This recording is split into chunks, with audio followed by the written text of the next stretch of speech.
The season began with a bang. A nationally televised showdown between perennial power Katy and defending state champion North Shore.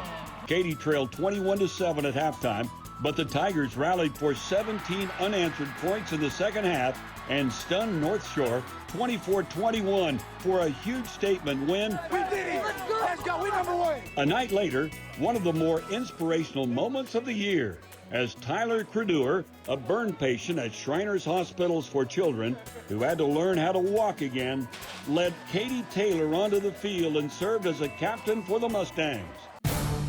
In Week 3, Spring and Fort Bend Travis played one of the craziest games of the year under a full moon on Friday the 13th. And Spring opened up a 42-25 lead in the third quarter, but Travis roared back behind a 7-touchdown performance from Tigers quarterback Eric Rodriguez, and Travis won a 53-49 thriller over Spring. Over the next few weeks, we saw a number of eye-popping upsets with district play getting underway. Manville knocked off Fort Bend Marshall 38-34. Klein Oaks' Dwight McLaughlin caught a pair of touchdowns as the Panthers stunned Klein Collins 35-33. And Pearland Dawson shocked rival Pearland 40-29. And all three of those wins propelled those teams to eventual district championships.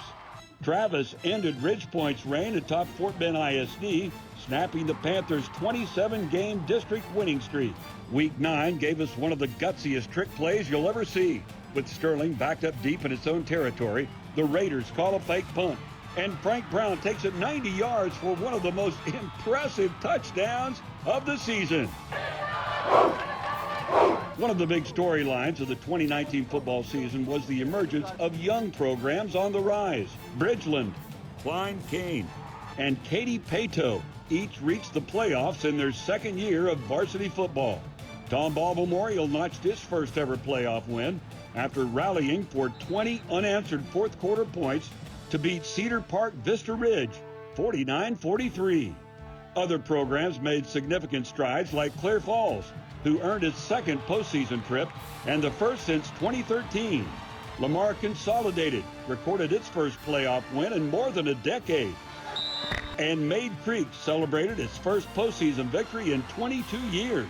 Humble went from 5-5 in 2018 to 10-3 in 2019, reaching the third round of the playoffs. The biggest surprise of the postseason was Katy Taylor. After losing the last 3 games of the regular season, the Mustangs entered the playoffs with a 5-5 record. But they then reeled off 4 consecutive wins to reach the state semifinals for the first time ever. Westfield advanced to the state semifinals for the first time in 5 seasons, while East Bernard reeled off 14 straight wins to reach the state semis as well. The playoffs also featured 3 big rematches from the regular season. Fort Bend Marshall avenged its September loss to Manville with a 40-10 victory over the Mavs, powered by Devon A-Chain's 4 rushing touchdowns. The Buffaloes stampeded all the way back to AT&T Stadium, but eventually fell to Aledo in the 5A Division II title game. Shadow Creek faced a tough test from Foster in the regular season, and 5 weeks later, the Sharks again found themselves in a battle with Foster. After trailing 24-7 at halftime, Shadow Creek cut it to 31-30 in the fourth quarter. After a goal line stand by the Sharks defense kept it a 1-point game, junior quarterback Kyron Drones led the Sharks on a 99-yard game-winning touchdown drive. A few weeks later, Shadow Creek captured the 5A Division I state title to complete an undefeated season. 16-0! Yeah. North Shore got a second shot at Katy in the third round of the playoffs, and this time around, Mustangs junior quarterback Demetrius Davis tallied 6 total touchdowns while rushing for 283 yards as North Shore eliminated Katy 56-35. North Shore made it back to the 6A Division I title game, where the Mustangs again defeated Duncanville to win back-to-back state championships. In the private school ranks, Episcopal's Quan Marion rushed for 270 yards and 3 touchdowns in the SBC title game as the Knights beat Kincaid 42-21 to win their first SBC crown since 2014. A pair of Houston area private schools also won basketball state championships. The Woodlands Christian Academy boys captured the TAPS 4A crown, while the Village School girls won that program's first ever state title. Cy Creek's girls very nearly captured the 6A state title.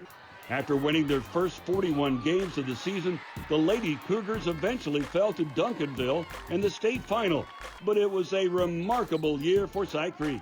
Led by the dynamic duo of junior guards Kendall Hunter and Rory Harmon, Cy Creek was unstoppable for a 4-month stretch. A number of boys basketball players left us in awe all season long. Jordan Ivy Curry smashed scoring records at Lamar, and Morton Ranch High School's L.J. Cryer averaged 34 points a game to lead the Mavs on a 14-game winning streak that included a trip to the regional tournament. There were a number of big-time matchups that drew packed gyms with plenty of VIPs in attendance.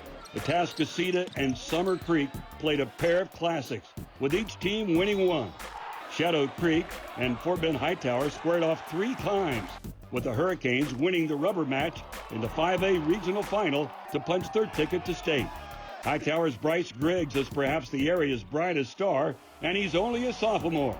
Dickinson's dynamic duo of Tremont Mark and Marcus Williams led the Gators on a run to state, while Stafford and Yates both earned Final Four trips in Class 4A.